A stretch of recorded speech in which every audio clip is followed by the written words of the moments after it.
সুপ্রিয় দর্শক, শুরুতেই জানিয়ে দিব সংবাদ শিরোনাম। দলীয় সরকারের অধীনে সুষ্ঠু নির্বাচন সম্ভব নয়, আবারও প্রমাণিত হয়েছে মিয়া গোলাম পরোয়ার। বিস্তারিত থাকছে প্রতিবেদনে। অসুস্থ ছাত্রদল নেতাকে দেখতে হাসপাতালে প্রধানমন্ত্রীর ব্যক্তিগত চিকিৎসক। বিস্তারিত থাকছে প্রতিবেদনে। সরকার পরিচালনায় আওয়ামী লীগ দরকার, আলোচনায় তারেক রহমান।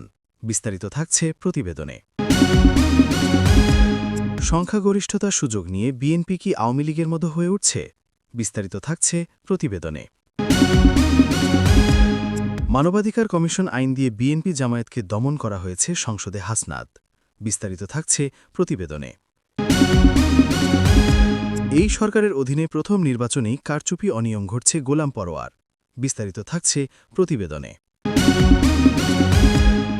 বিএনপি সরকার অতীত থেকে শিক্ষা নেয়নি, বদিউল আলম মজুমদার। বিস্তারিত থাকছে প্রতিবেদনে। এবং সর্বশেষ জানিয়ে দিব, চারদিকে ষড়যন্ত্রের গুঞ্জন, হাসিনাকে ফেরাও, সরকার বাঁচাও স্লোগানের সরগরম রাজনীতি। বিস্তারিত থাকছে প্রতিবেদনে। এতক্ষণ শুনছিলেন সংবাদ শিরোনাম, এবারে বিস্তারিত। তার আগে ভিডিওটি ভালো লাগলে এবং সর্বশেষ আপডেট নিউজ পেতে চ্যানেলটি সাবস্ক্রাইব করুন। ধন্যবাদ। দলীয় সরকারের অধীনে সুষ্ঠু নির্বাচন সম্ভব নয় বলে দাবি করেছেন বাংলাদেশ জামাতে ইসলামীর সেক্রেটারি জেনারেল অধ্যাপক মিয়া গোলাম পরোয়ার। তিনি বলেন, সাম্প্রতিক উপনির্বাচন সেই বাস্তবতাই আবারও প্রমাণ করেছে। শুক্রবার 10 এপ্রিল জুমার নামাজ শেষে রাজধানীর বায়তুল মোকাররমের উত্তর গেটে ঢাকা মহানগর উত্তর ও দক্ষিণ জামায়াতের যৌথ উদ্যোগে আয়োজিত বিক্ষোভ মিছিলে অংশ নিয়ে তিনি এসব কথা বলেন। এ সময় বগুড়া 6 ও শেরপুর 3 আসনে পুনর্নির্বাচনের দাবি জানান তিনি। মিয়া গোলাম পরোয়ার অভিযোগ করেন, উপনির্বাচনে ভোট কারচুপি, জাল ভোট প্রদান এবং বিরোধী দলের এজেন্টদের কেন্দ্র থেকে বের করে দেওয়ার ঘটনা ঘটেছে।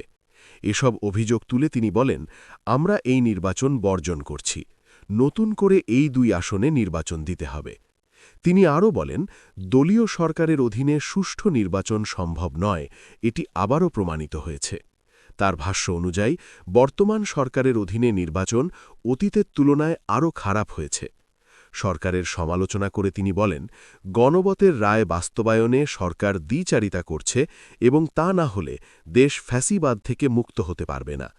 সমাবেশে ঢাকা মহানগর উত্তর জামায়াতের আমির মোহাম্মদ সলিম উদ্দিনের সভাপতিত্বে আরও বক্তব্য দেন ঢাকা মহানগর দক্ষিণের নায়েবে আমির অ্যাডভোকেট হেলাল উদ্দিন, উত্তরের সেক্রেটারি ড রেজাউল করিম ও দক্ষিণের অসহারী সেক্রেটারি ড আব্দুল মান্নান সহ অন্য নেতারা। ম্যাসিভ হার্ট অ্যাটাকে আক্রান্ত AMI with cardiogenic shock with acute LVF Faridpur জেলা ছাত্রদলের সভাপতি সৈয়দ আদনান হোসেন অনুকে দেখতে রাজধানীর একটি হাসপাতালে যান প্রধানমন্ত্রীর সহকারী ব্যক্তিগত চিকিৎসক ও বিশিষ্ট কার্ডিওলজিস্ট ডাক্তার মনোয়ারুল কাদির বিটু। এ সময় তিনি দায়িত্বরত চিকিৎসকদের সঙ্গে কথা বলে আদনানের বর্তমান শারীরিক অবস্থা ও চলমান চিকিৎসা সম্পর্কে বিস্তারিত খোঁজখবর নেন। তিনি আদনানের পরিবারের সদস্যদের সঙ্গে সৌজন্য সাক্ষাৎ করে মাননীয় প্রধানমন্ত্রী জনাব তারেক রহমানের পক্ষ থেকে আন্তরিক সহমর্মিতা প্রকাশ করেন এবং তার দ্রুত সুস্থতা কামনা করেন। উল্লেখ্য, আজ সকালে আদনানকে প্রথমে ফরিদপুর হার্ট ফাউন্ডেশনে ভর্তি করা হয়। পরবর্তীতে অবস্থার অবনতি হলে অতি দ্রুত উন্নত চিকিৎসার জন্য তাকে ঢাকার একটি বিশেষায়িত হাসপাতালে স্থানান্তরিত করা হয়। সরকার পরিচালনায় আওয়ামী লীগ দরকার, আলোচনায় তারেক রহমান।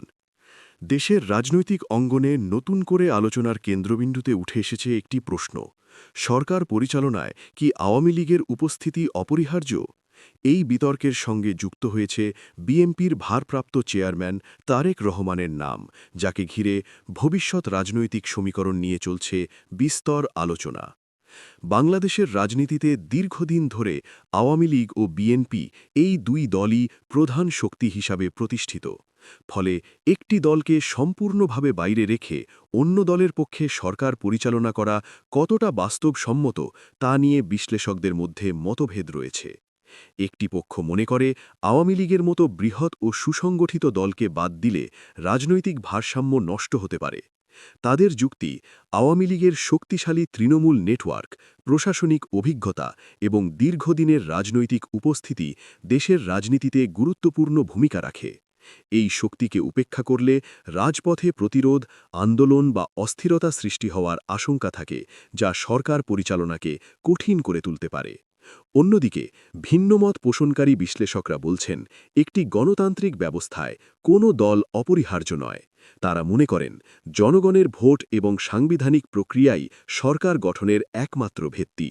যদি নির্বাচন অবাধ ও সুষ্ঠু হয়, তাহলে যে কোনো দলই জনগণের ম্যান্ডেট নিয়ে সফলভাবে সরকার পরিচালনা করতে পারে।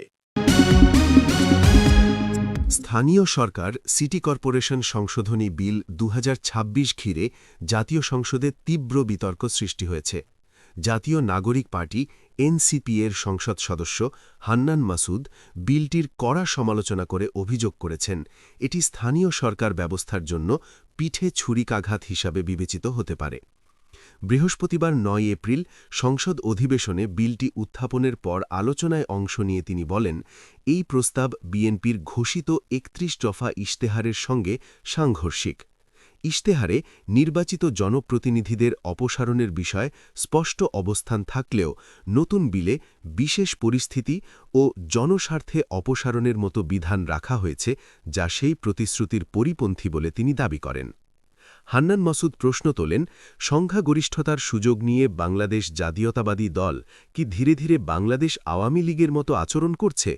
তিনি বলেন, অস্পষ্ট বিশেষ পরিস্থিতি ধারা ব্যবহার করে নির্বাচিত মেয়র ও কাউন্সিলরদের অপসারণ করে দলীয় প্রভাব বিস্তারের আশঙ্কা রয়েছে। তিনি সাবেক প্রধানমন্ত্রী শেখ হাসিনার শাসনামলের উদাহরণ টেনে বলেন, অতীতে গৃহীত কিছু অধ্যাদেশকে আইনে রূপ দিয়ে রাজনৈতিকভাবে ব্যবহারের প্রবণতা দেখা যেতে পারে। এ সময় নির্বাচন নিয়েও অনিয়মের অভিযোগ তোলেন তিনি। তার দাবি, বিভিন্ন এলাকায় ভোট কারচুপি, কেন্দ্র থেকে বিরোধী এজেন্টদের বের করে দেওয়া এবং অনিয়মিত ভোট গ্রহণের ঘটনা ঘটছে। হান্নান মাসুদ সতর্ক করে বলেন, এই বিল পাশ হলে স্থানীয় গণতন্ত্র মারাত্মকভাবে ক্ষতিগ্রস্ত হতে পারে এবং সরকারকে এ ধরনের সিদ্ধান্ত থেকে সরে আসার আহ্বান জানান। অন্যদিকে এসব অভিযোগের জবাবে স্থানীয় সরকার প্রতিমন্ত্রী মীর শাহে আলম বলেন, বিলটি পাশ না হলে প্রশাসনিক জটিলতার কারণে নির্বাচন আয়োজন ব্যাহত হতে পারে এবং পুরনো প্রভাবশালী গোষ্ঠী পুনরায় সক্রিয় হয়ে উঠতে পারে। তিনি আরও দাবি করেন, বিরোধীদের কারচুপির অভিযোগ রাজনৈতিক উদ্দেশ্য প্রণোদিত এবং অবাধ ও সুষ্ঠু নির্বাচন নিশ্চিত করতে সরকার প্রতিশ্রুতিবদ্ধ। সংসদে এই বিলকে ঘিরে বিতর্ক অব্যাহত থাকলেও বিষয়টি এখন রাজনৈতিক অঙ্গনে ব্যাপক আলোচনার জন্ম দিয়েছে। জাতীয় মানবাধিকার কমিশনের নামে বিরোধী দল ও মতকে দমন কমিশন হিসেবে সেটি ব্যবহার করা হয়েছে। বিএনপিকে দমন করার বৈধতা জাতীয় মানবাধিকার কমিশন উৎপাদন করেছেন, এমনটাই মন্তব্য করেছেন কুমিল্লা ৪ আসনের সংসদ সদস্য হাসনাত আবদুল্লাহ। বৃহস্পতিবার জাতীয় সংসদের প্রথম অধিবেশনের ১২তম দিনে জাতীয় মানবাধিকার কমিশন রহিতকরণ ও পুনঃপ্রচলন বিল ২০২৬ উত্থাপনের পর এই মন্তব্য করেন তিনি। অধিবেশনে সভাপতিত্ব করেন স্পিকার হাফিজ উদ্দিন আহম্মদ বীর বিক্রম। বিলটি উত্থাপন করেন আইনমন্ত্রী মোহাম্মদ আসাদুজ্জামান। বিলের বিরোধিতা করে হাসনাত আবদুল্লাহ বলেন, আজকের এই সংসদটি যে কাঠামোর ওপর দাঁড়িয়ে আছে, যারা এখানে এসেছেন তারা একটি ক্রান্তিকালীন সময় পার করে এসেছেন, অথচ জাতির গুরুত্বপূর্ণ একটি বিষয় আলোচনার জন্য আমাকে মাত্র ২ মিনিট সময় দেওয়া হয়েছে, যা অত্যন্ত অপ্রতুল। আমরা সংসদে অনেক বিষয়ে সময় অপচয় করি, কিন্তু এমন মৌলিক বিষয়ে সময় না দেওয়াটা দুঃখজনক। ২০০৯ সালের আইনের সমালোচনা করে কুমিল্লা ৪ আসনের এই সংসদ সদস্য বলেন, এই বিল পাশের মাধ্যমে ২০০৯ সালের জাতীয় মানবাধিকার কমিশন আইনটিকে রিস্টোর বা পুনঃপ্রচলন করা হচ্ছে। বিগত বছরগুলোতে আমরা দেখেছি এই কমিশনকে বিরোধী দল ও মত দমনে ব্যবহার করা হয়েছে। বিএনপিকে দমন করার বৈধতা দিয়েছে এই কমিশন। এমনকি আমরা কমিশনের চেয়ারম্যানকে বলতে শুনেছি, মানবাধিকার রক্ষার স্বার্থে জামাত নেতাকর্মীদের গুলি করা বৈধ। কমিশনের সিলেকশন কমিটির গঠন নিয়ে প্রশ্ন তুলে হাসনাত বলেন, কমিশন গঠনের জন্য যে ৬ সদস্যের সিলেকশন কমিটি রয়েছে, সেখানে ৫ জনই সরকারি দলীয় ব্যক্তি। স্পিকারের নেতৃত্বে সেই কমিটিতে থাকেন স্বরাষ্ট্রমন্ত্রী, আইনমন্ত্রী, সরকারি দলের একজন এমপি ও একজন সচিব। এমন কমিটির মাধ্যমে গঠিত কমিশন কিভাবে নিরপেক্ষ কাজ করবে? মূলত এটি একটি সরকারি দপ্তর বা বিরোধী দল দমন কমিশনে পরিণত হয়েছে। মানবাধিকার লঙ্ঘনের তদন্তে সীমাবদ্ধতার কথা জানিয়ে কুমিল্লা ৪ আসনের এই সাংসদ সদস্য বলেন, যেখানে বাহিনীগুলো সরাসরি মানবাধিকার লঙ্ঘনের সঙ্গে জড়িত থাকে, সেখানে ২০০৯ সালের আইন অনুযায়ী তদন্ত করতে বাহিনীর বা সরকারের পূর্বানুমতি লাগে। সরকার নিজেই যেখানে মানবাধিকার ক্ষুণ্ণ করবে, সেখানে তাদের অনুমতি নিয়ে কতটা স্বচ্ছ তদন্ত সম্ভব তা এই সংসদের সবার জানা। উল্লেখ্য, আইনমন্ত্রী মোহাম্মদ আসাদুজ্জামান বিলটি উত্থাপন করলে বিরোধী দলের পক্ষ থেকে তীব্র আপত্তি জানানো হয়। গণ অভ্যুত্থান পর নির্বাচিত সরকারের অধীনে অনুষ্ঠিত প্রথম নির্বাচনেই ব্যাপক কারচুপি, অনিয়ম ও জাল ভোটের ঘটনা ঘটেছে বলে অভিযোগ করেছেন জামায়াতে ইসলামীর সেক্রেটারি জেনারেল মিয়া গোলাম পরোয়ার। বৃহস্পতিবার দুপুরে রাজধানীর মগবাজারে দলের কেন্দ্রীয় কার্যালয়ে এক সংবাদ সম্মেলনে বগুড়া ৬ আসনে উপনির্বাচন ও শেরপুর ৩ আসনে নির্বাচনের পরিস্থিতি তুলে ধরে এই অভিযোগ করেন তিনি। গোলাম পরোয়ার বলেন, ভোট গ্রহণের শুরুতেই বিভিন্ন কেন্দ্রে এজেন্টদের কাছ থেকে ফলাফল শিটে জোর করে স্বাক্ষর নিয়েছে ক্ষমতাসীন দলের নেতারা। কিছু কেন্দ্রে জামায়াতের প্রার্থীর এজেন্টদের জোর করে বের করে দিয়ে জাল ভোট দেওয়া হয়েছে। তিনি আরও বলেন, শ্রীবর্দী পৌর বিএনপির সাধারণ সম্পাদকের নেতৃত্বে জাল ভোট দেওয়া হয়েছে।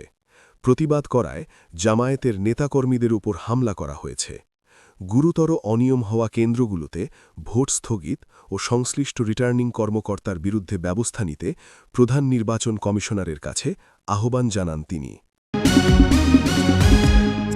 স্বচ্ছতা, জবাবদিহি ও অধিকারের সুরক্ষা সংক্রান্ত আইন বাতিলের সিদ্ধান্ত নিয়ে প্রশ্ন তুলেছেন সুশাসনের জন্য নাগরিক সুজনের সম্পাদক বদিউল আলম মজুমদার। তিনি বলেন, বর্তমান বাংলাদেশ জাতীয়তাবাদী দল সরকার যেভাবে সিদ্ধান্ত নিচ্ছে, তাতে মনে হচ্ছে তারা অতীত থেকে কোনো শিক্ষা নেয়নি। বিকেলে রাজধানীর জাতীয় প্রেসক্লাবে মানবাধিকার সুরক্ষা ও স্বাধীন বিচার বিভাগ সম্পর্কিত অধ্যাদেশগুলোর বিষয়ে নাগরিক ভাবনা ও চ্যালেঞ্জ শীর্ষক গোলটেবিল আলোচনায় তিনি এসব কথা বলেন। আলোচনা সভার আয়োজন করে human rights support society. Badiul Alam Majumdar বলেন, অন্তর্বর্তী সরকারের শাসনামলে প্রণীত সুপ্রিম কোর্টের বিচারক নিয়োগ অধ্যাদেশ ও সুপ্রিম কোর্ট সচিবালয় অধ্যাদেশ রহিত করা হল। আমাদের বোধগম্য হচ্ছে না যে কেন বিএনপি এ কাজটা করল।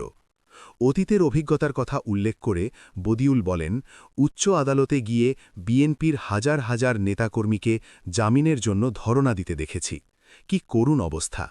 অনেক নির্যাতন নিপীড়নের শিকার হয়ে আদালতে গিয়েও তারা প্রতিকার পাচ্ছিলেন না। এখন বর্তমান বিএনপি সরকার এই যে সিদ্ধান্তগুলো নিচ্ছে, তারা অতীত থেকে অবশ্যই শিক্ষা নেয়নি। স্থানীয় সরকারে প্রশাসক নিয়োগ প্রসঙ্গে তিনি বলেন, এটি সংবিধানের ৫৯ অনুচ্ছেদ সহ বিভিন্ন আইনি কাঠামোর লঙ্ঘন। তিনি বলেন, আমার বিবেচনায় যখন যে দল ক্ষমতায় থাকে, তখন তাদের এমন আইন প্রণয়ন করা দরকার যা বিরোধী দলে গেলে তাদের সুরক্ষা দেবে। কিন্তু বিএনপি উল্টো পথে হাঁটছে। এর পরিণতি কি? আমি শঙ্কিত। আমার আশঙ্কা, এর পরিণতি নাগরিকদের জন্য ভালো হবে না এবং ক্ষমতাসীনদের জন্য মঙ্গলজনক হবে না। গণভোটের রায় বাস্তবায়নে অনীহা এবং স্বচ্ছতা, জবাবদিহি ও অধিকারের সুরক্ষার আইনগুলো বিএনপি সরকার কেন বাতিল করছে তা বুঝতে পারছেন না বলে উল্লেখ করেন বদিউল আলম মজুমদার। এটি ২/৩ বেশি সংখ্যাগরিষ্ঠতা পাওয়ার অভিশাপ কিনা? সেই প্রশ্ন তুলে তিনি বলেন, অতীতে সেরকম দৃষ্টান্ত আছে। ১৯৭৩-এর নির্বাচন, ২০০১-এর নির্বাচন কি ক্ষমতার শান্তিপূর্ণ রদবদল হয়েছিল? ২০০৮-এর পর তো স্বৈরাচারের আবির্ভাব হল। ফলে এসব সিদ্ধান্তের পরিণতি জাতি ও তাদের নিজেদের জন্য কি হবে, সে সম্পর্কে বর্তমান সংসদের সদস্য ও যারা সরকার পরিচালনা করছেন তাদের ভাবা দরকার। দেশের রাজনৈতিক অঙ্গনে নতুন করে উত্তাপ ছড়িয়েছে নানা গুঞ্জন ও পাল্টাপাল্টি অভিযোগকে ঘিরে। বিভিন্ন মহলে ষড়যন্ত্রের আশঙ্কা নিয়ে আলোচনা চলার মধ্যেই শোনা যাচ্ছে নতুন স্লোগান, হাসিনাকে ফেরাও, সরকার বাঁচাও। এই বক্তব্য ও স্লোগান ঘিরে রাজনৈতিক দলগুলোতে তৈরি হয়েছে তীব্র প্রতিক্রিয়া, যা রাজপথ থেকে শুরু করে সামাজিক যোগাযোগ মাধ্যম পর্যন্ত আলোচনার কেন্দ্রবিন্দুতে পরিণত হয়েছে। রাজধানীসহ বিভিন্ন এলাকায় সাম্প্রতিক সময় ছোট বড় সমাবেশ, মিছিল ও মতবিনিময় সভায় এই স্লোগান উচ্চারিত হতে দেখা গেছে বলে দাবি করছেন সংশ্লিষ্টরা। আওয়ামী লীগের কিছু নেতাকর্মী মনে করছেন, বর্তমান রাজনৈতিক চ্যালেঞ্জ মোকাবেলায় শেখ হাসিনার নেতৃত্ব আবারও প্রয়োজন হতে পারে। তাদের মতে, তার অভিজ্ঞতা ও রাজনৈতিক দক্ষতা দলের পাশাপাশি সরকারের জন্য গুরুত্বপূর্ণ ভূমিকা রাখতে পারে। তবে দলটির শীর্ষ পর্যায় থেকে এ বিষয়ে এখনও কোনো আনুষ্ঠানিক বক্তব্য পাওয়া যায়নি। ফলে বিশ্লেষকদের মতে বিষয়টি এখনও মূলত রাজনৈতিক গুঞ্জন ও মাঠ পর্যায়ের বক্তব্যের মধ্যেই সীমাবদ্ধ রয়েছে। অন্যদিকে বিরোধী রাজনৈতিক দলগুলো এই স্লোগানকে রাজনৈতিক কৌশল হিসেবে দেখছে। তাদের দাবি, দেশের বর্তমান সমস্যা ও জনভোগান্তি থেকে দৃষ্টি সরাতেই এ ধরনের স্লোগান সামনে আনা হচ্ছে। তারা আরও বলছে, কোনো ব্যক্তিকে কেন্দ্র করে সরকার টিকে থাকার ধারণা গণতান্ত্রিক প্রক্রিয়ার সঙ্গে সামঞ্জস্যপূর্ণ নয়।